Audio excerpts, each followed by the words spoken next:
Thank you very much. Good evening. My name is Nina Rothe, and I'll be moderating this wonderful conversation. Thank you for staying.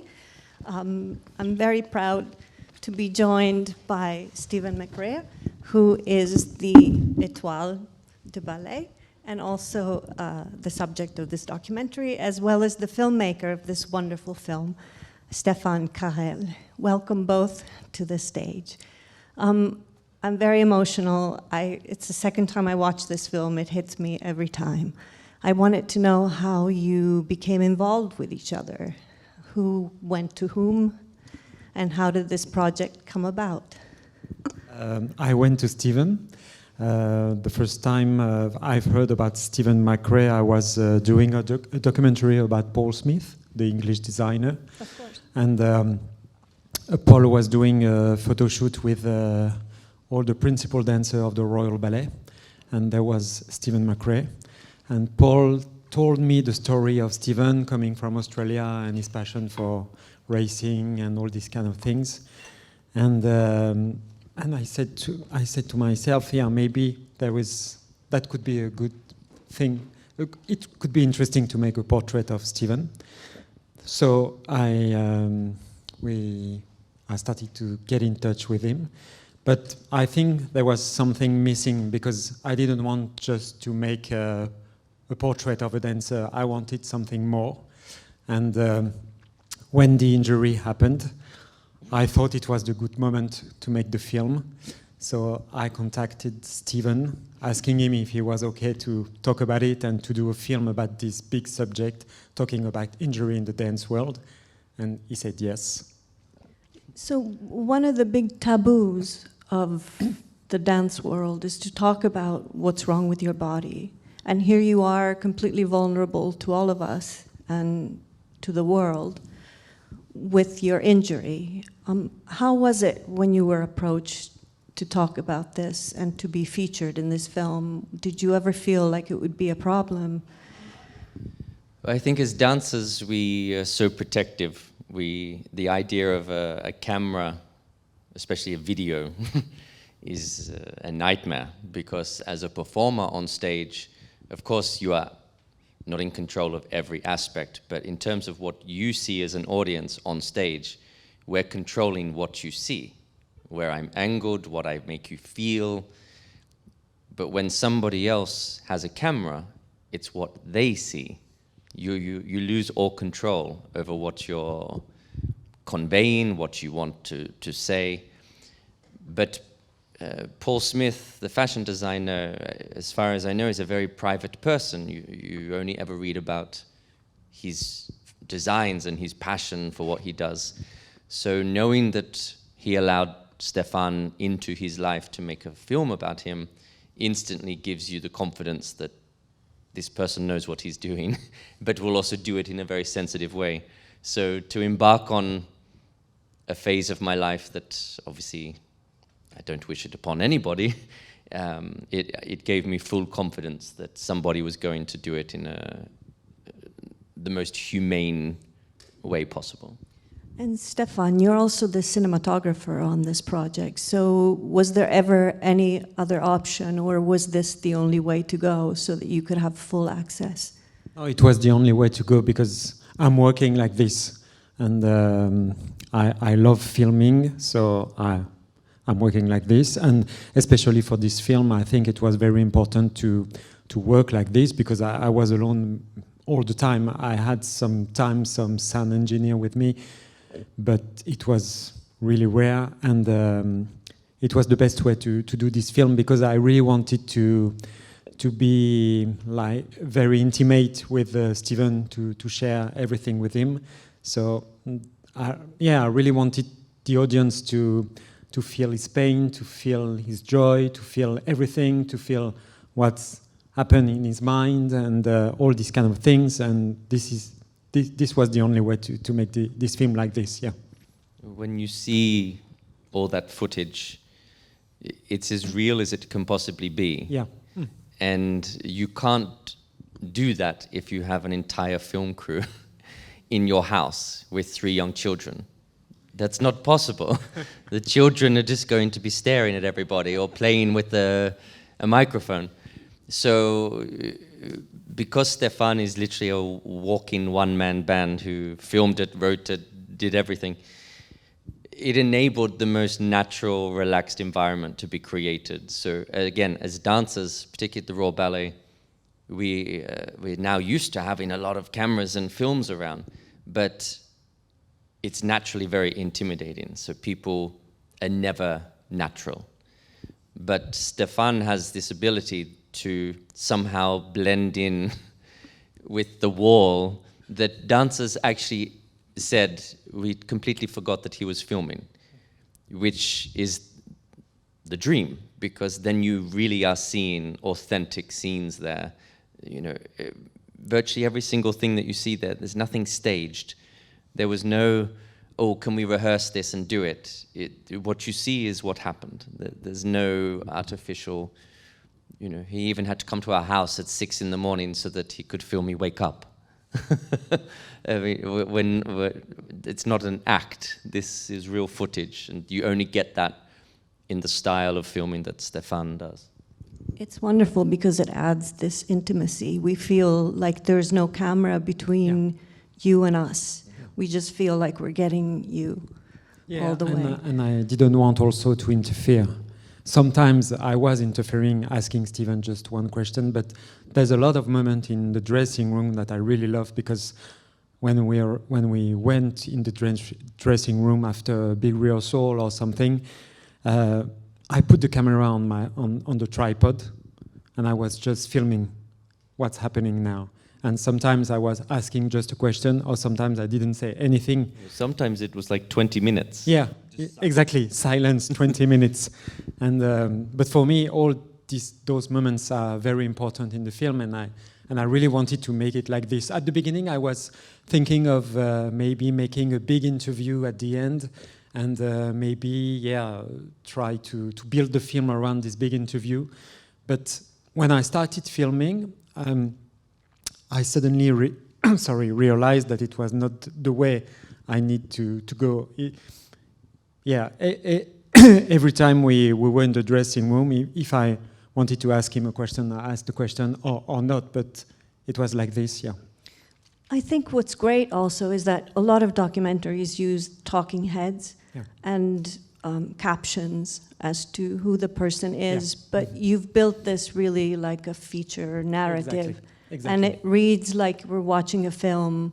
We forget sometimes that it's actually a tragedy that has happened in your own life. It feels very, very narrative, which is the strength. That was the idea also from the beginning, because when I was thinking of this film, I was thinking cinema. I didn't think of TV first. And you know, in TV you have some rules, you have, like you said, caption and all these kind of things. But I said, no, this film you have to make it for the cinema, because this story is very important, it's very big. So I think in this way all the time. And even the process of editing the film, I work completely differently from all the films I did before. Even the music with the composer, Sylvain Millepied, we work like if the music was really part of the film, like a character in the film, not just putting some music on some images.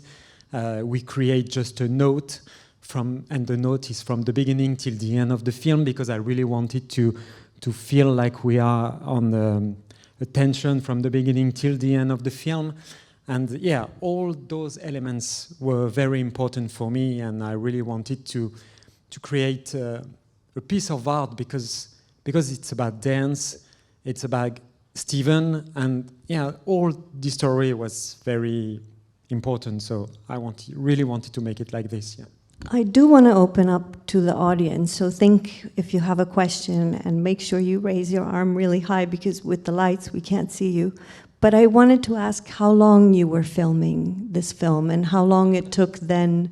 How long were you in Steven's life and his whole family and Elizabeth and the kids?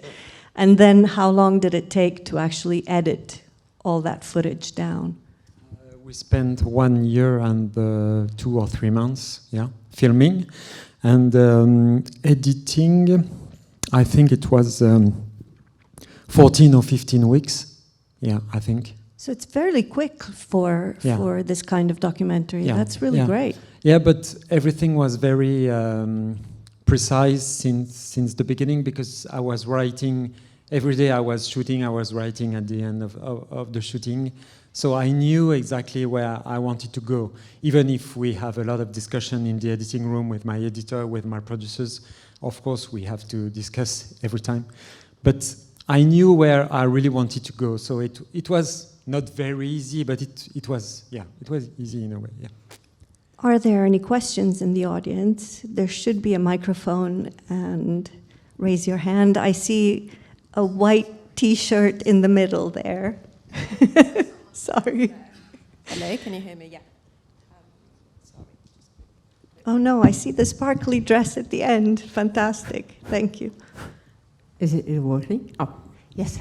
So, Stéphane, thank you first for making this incredible, impossible mission of explaining to the world how a dancer feels when they cannot walk.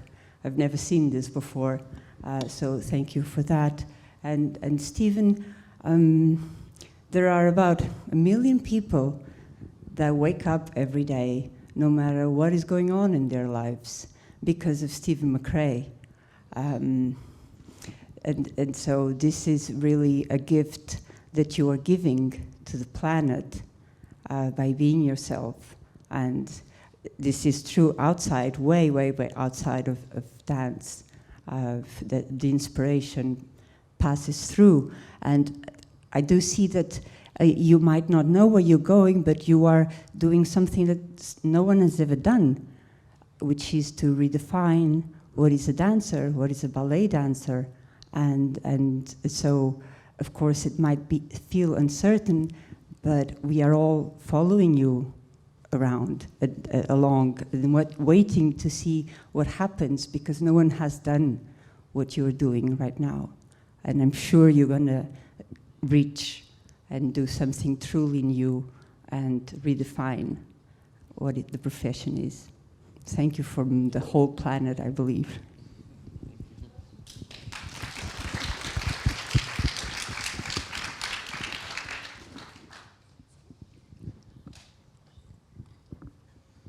Hello. Thank you both. It was a beautiful, beautiful film and a wonderful production to see that collaboration between cinema and dance. One scene that really stuck out to me was, I think, towards the end of the film, where we saw you, Steven, training on your own. That was then contrasted with some scenes from company class, and kind of seeing this communal development or training versus your training on your own. And I was just curious.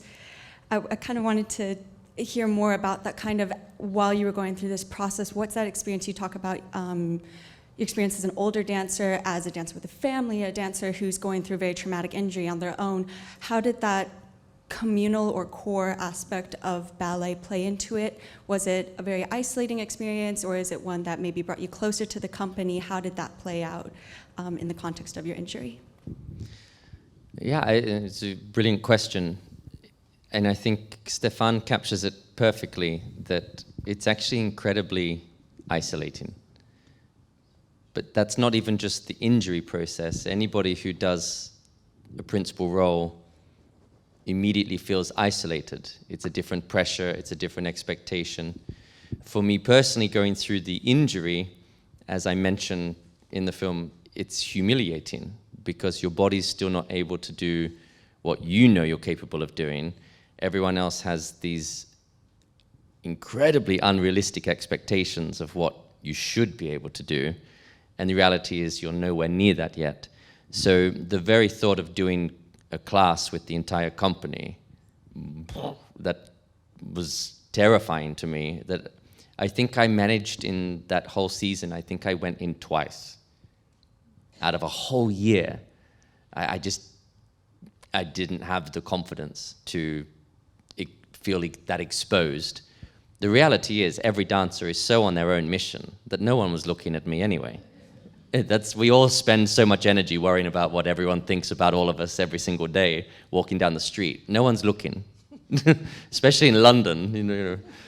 But the reality was also, for some reason, it was a trigger for me hearing the piano in a ballet class. I worked with a psychologist on it to see what was going on there, but there was something about it. As soon as the piano started at the bar, I just wanted to walk out. I didn't want to be there. So I genuinely had headphones on with the loudest music I could find. I love the Killers, so I just had them on repeat doing ballet class. So I was either with my coach, Leanne, who she felt the same about plinky plonky piano music. So she would just sing, and we would laugh and joke our way through. And if she wasn't there, then I would have my headphones. So if I'm being totally honest, it was because I didn't feel confident to put myself in that particular situation. Again, it was just trying to take control of what I could at the time.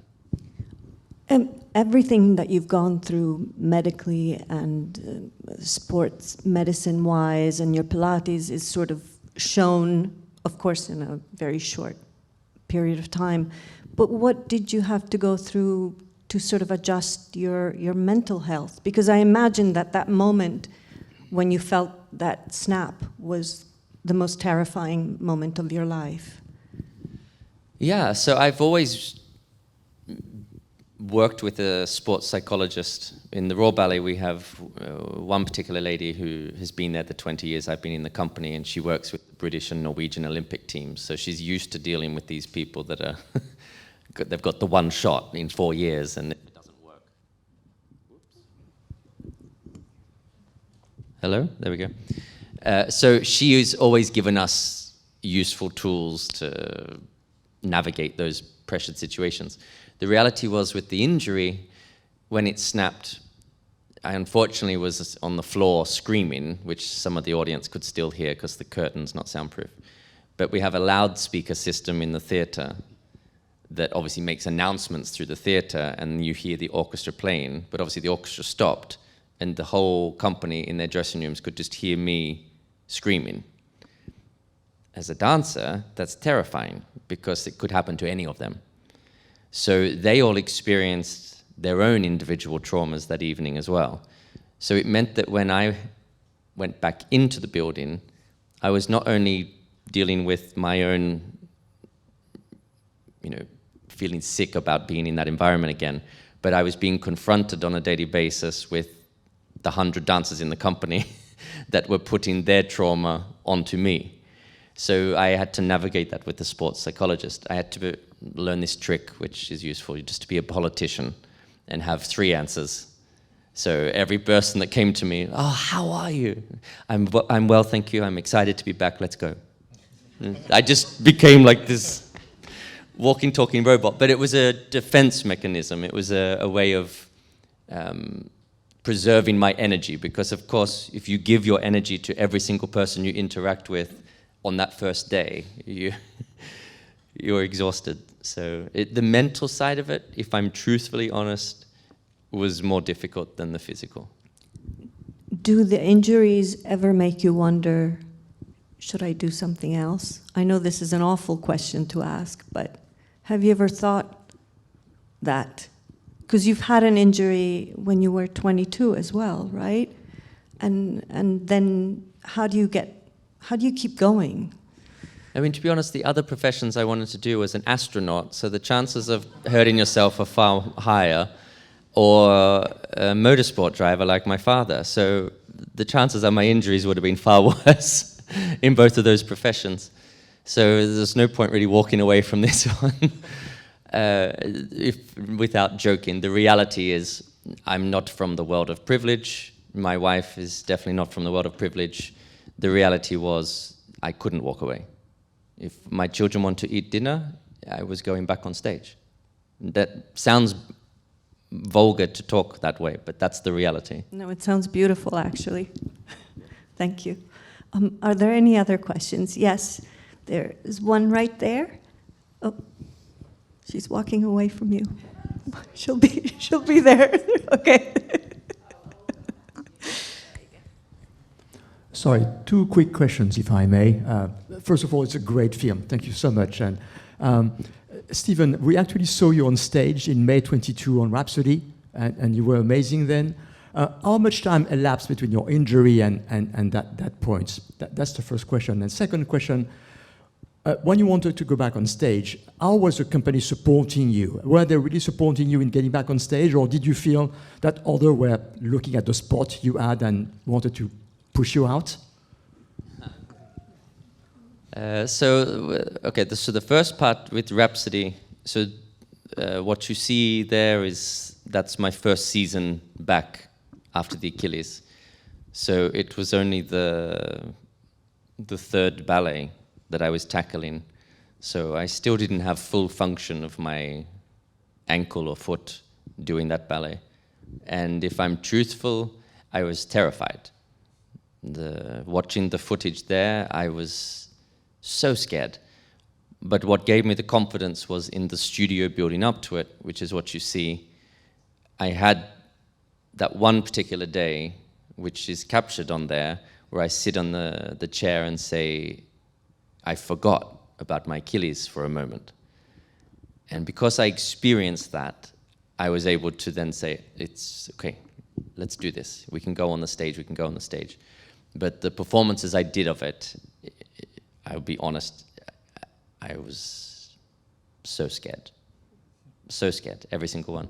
With the company, naturally, it's a competitive profession, and as you see, the reality is the curtain goes down because I snap something.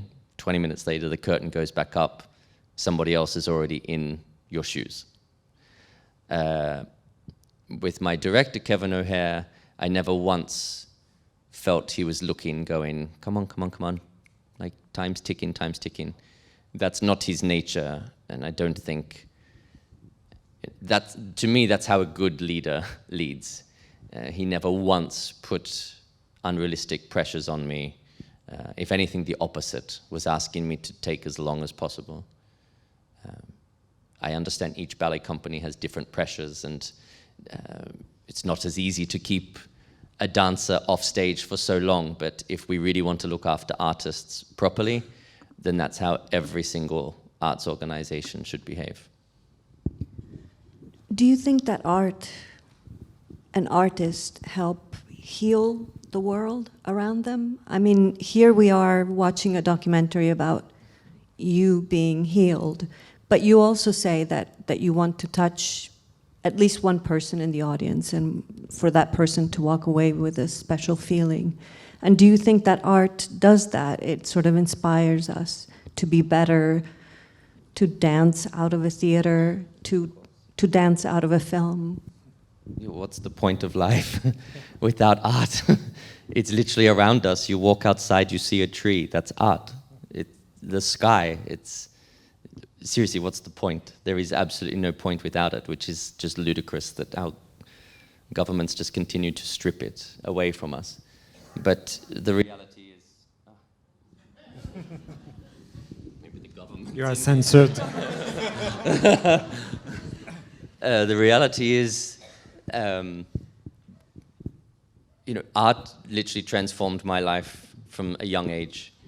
And these films that Stéphane makes, that's the whole point. What I go on stage and do, as I said, is to just change one person's life. I'm not saying that person in the audience is going to become a dancer, but it might make them tap into an emotion that perhaps they were unaware of. Or colleagues of mine who watched the film for the first time last night, today, were visibly emotional because it had touched something with them. They know what I went through. They saw me every single day in the gym and the studio. But that's the point of art, isn't it? It's to make us question, to laugh, to be scared, to be vulnerable. I just don't see the point of life without art. I agree. Was there another question? Yes, in the white shirt. Just a couple of very quick questions. Stéphane, it was so beautifully made. And I wanted to ask, what's the journey now for the film? Like, where will it go now, and how can more people see it? So the film will be on the BBC in January. That's the next big step. And the film is also going to Documentary Film Festival. It will be in San Francisco in October. And we are hoping for other festivals, maybe Montreal later. We are waiting for the answers. And we are looking for, with my producers, we are looking for international distributors to make the film release in America, in Asia, in Australia. We would love to go to Australia also. So many things we are working on it. Good, I'm glad to hear. Yeah. And then Stephen, I was there the night of Don Q back in December. And I just wondered if there had been any more filming or if you will save that story for the book, because there needs to be a book. Yeah, so if those of you who don't know, I had a knee injury at the start of the previous season, which I'm back on stage, and I'll be back at the Opera House next month or this month. But I did call Stéphane the next morning and just said, how's the edit? Yeah, how's the editing going? Do you want to add a bit more to this story? And his immediate answer was, no, I'm done. I'm done. So no, it's. You can save that for the book. Okay. Okay. In the polka dots in the front row, or second, third row? I'll ask a question meanwhile. I wanted to know what you think, Stéphane, is this sort of love that we've all fallen in love with documentaries. And you've made quite a few about chefs, about a designer, about a beautiful dancer. And why are we so in love with documentaries? Because it seems to be more and more documentaries are coming out. Because I think we can feel related to the stories we can see. And I think for me, this is the things. And yeah, it's not cinema, it's real, so we can really relate to the stories. And that's really what I wanted to make with this film. For me, it's not only about dance, it's really about a story of a man who falls and has to come back. And all these kind of things, it happens to all of us. Every day, every time, not every day, but yeah, yes, thankfully not every day, but yeah, I think this is it. Thank you. And this is also we were talking about the power of the art. This is the documentary as a real power on the audience to talk about some really special subject, very difficult things, political or social or anything, but yeah, and documentaries are really important for that. Yeah, it raises a discussion about things. Exactly, yeah. And it inspires, because your story inspires us to get up. Yeah. And to keep trying. Mm. Hi there. Thank you both so much for making this documentary, and I think it has the power to make political change within arts and for schools, but also I was thinking about the perception of men in the ballet world, for other men to see the work and the graft and the sacrifice, not only being an artist, but also being an athlete. And also, I hope it will change the perception of dancers being, I don't know, companies owning dancers and sweating the assets until they break and burn and then are just discarded. When I think back to Margot Fonteyn, you think about Leslie Collier dancing into her 40s, you think about Carla Fracci, you know, these were incredible artists that managed to maintain their body, probably in great pain, probably didn't have the physio or the psychologists, but their art grew and they became even more formidable as they got older. So I hope that this journey is just a small step in your journey of being an artist, because that's what you're put on this planet to do, to be an artist, and it's like fruit that ripens. And we need to have this as a culture, not seeing it as a short term, it's gone. But I really hope that this is the beginning of changing the profession. So the Royal Ballet is very they're pioneering a lot of the new research.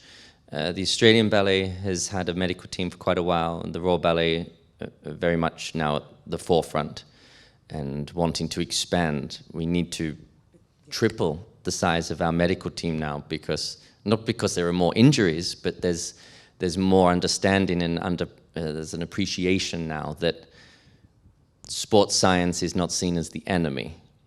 It used to be seen as anything sports related does not belong in the world of arts or dance.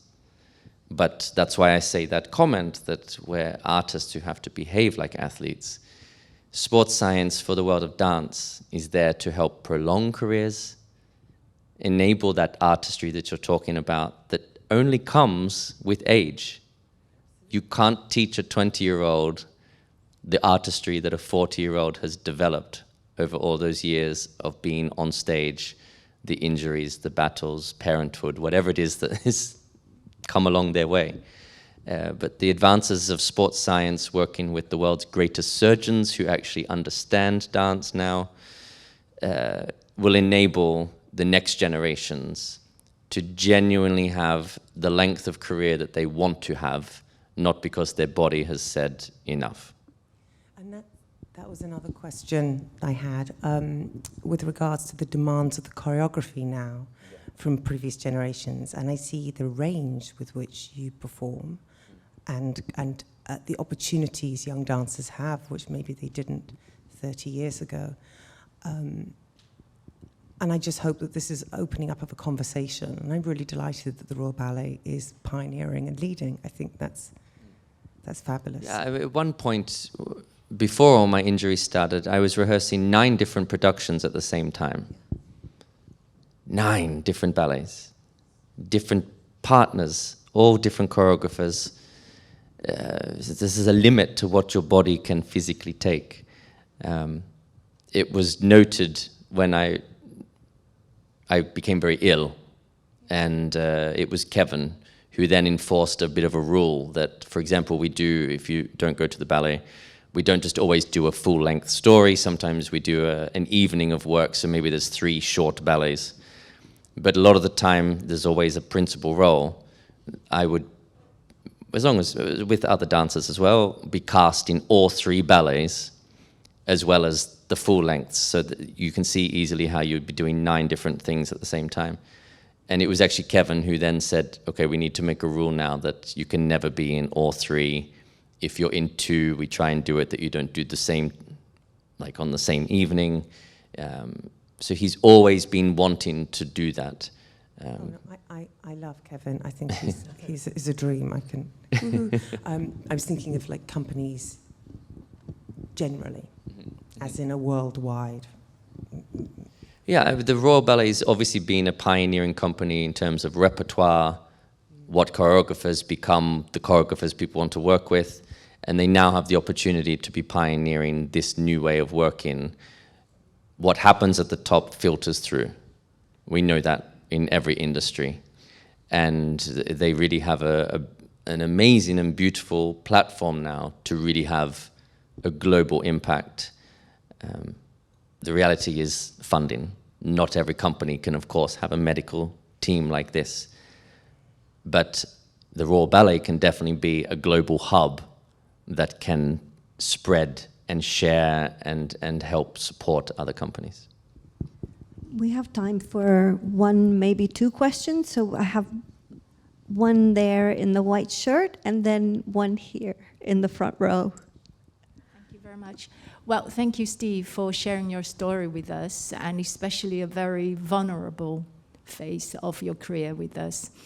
From an audience point of view, or perspective of tonight's viewing, I almost see 2 Steves in before and after your accidents on stage. And the first part, prior to your accident, you were invincible, you were ambitious, extremely ambitious. You didn't say no to any role, the top roles, and you were performing at your peak, and you want to achieve more and more.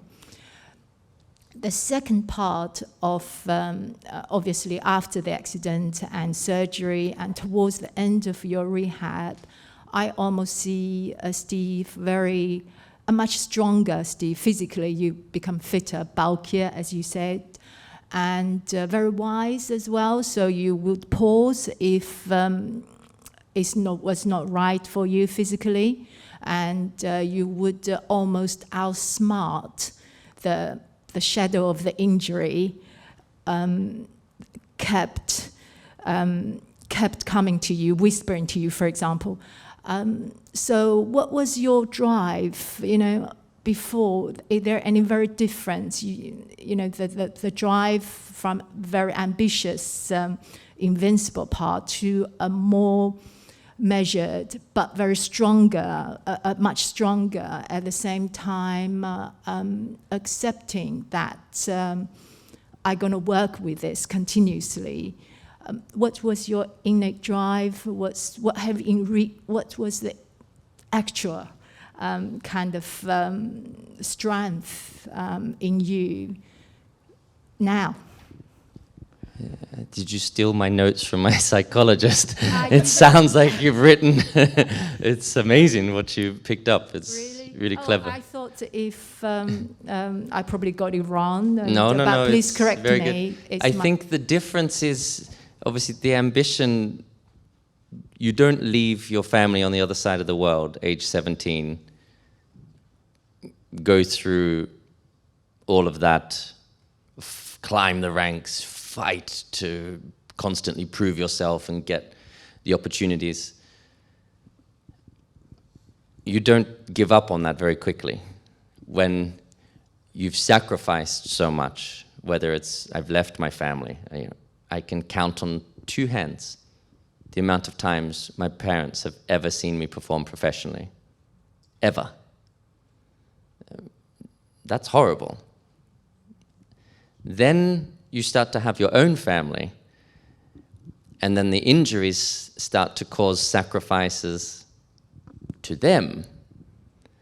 You start to think, hang on, have I not given enough already? And of course the ambition always is the voice going, of course you can do more, you can do more, you can do more, you can do more. And that's what motivates you to keep going and go back into the studio. But it's definitely made me learn to say no. My children don't deserve half a father. They deserve me fully present and there for them. And I've really had to learn a far healthier balance, obviously for my own health and well-being, but ultimately for them. And we have one last question here in the front row. Thank you for this inspiring documentary. I've been looking forward to this for a long time. My question is, my friend was in the audience on Don Quixote night, and she told me after the terrible landing, you still managed to finish that last piece of pas de deux very bravely and calmly. So I wonder what you were thinking when finishing that last piece of the dance. Okay, so anyone who doesn't know, I was in the end of Act 1 of Don Q, and I was doing these big jumps with Anna Rose O'Sullivan, who's a principal dancer with the Royal Ballet. And I landed one of the jumps and just ended up on the floor. I don't know what happened. And I managed to just stand back up, and then there's a series of lifts where you throw her in the air above your head and you gallop around. And I managed to somehow do that. Then we had to do this quick step together, and I couldn't coordinate my leg, which I knew I'd fallen over, but I was able to throw her above my head. So I thought I was having a stroke, to be honest, because I couldn't control my body. I didn't know what was going on. So I just grabbed the ballerina and hugged her and said, we have to walk off stage now. And so we did, but then it was revealed very quickly. The medical team were in the wings straight away. I'd snapped my ACL, my lateral ligament, and my meniscus. But because of all that strength training and the changes in the way I trained, I did carry on. I shouldn't have, of course, but adrenaline kicks in, but I was able to because the surrounding areas were able to support it for that, 5 minutes that I was on stage. But again, it just shows you can go through the most brutal injury, which is the Achilles. It's far worse than the knee or anything else. And I still wanted to keep going with thinking I was having a stroke. So, I mean, I don't know if that's a good advert for what I'm trying to say, but I think it sums up a bit of the dancer drive and determination to always find a way. No is not an answer to me. I don't accept no. You have to give me a really good reason why, if it's a no.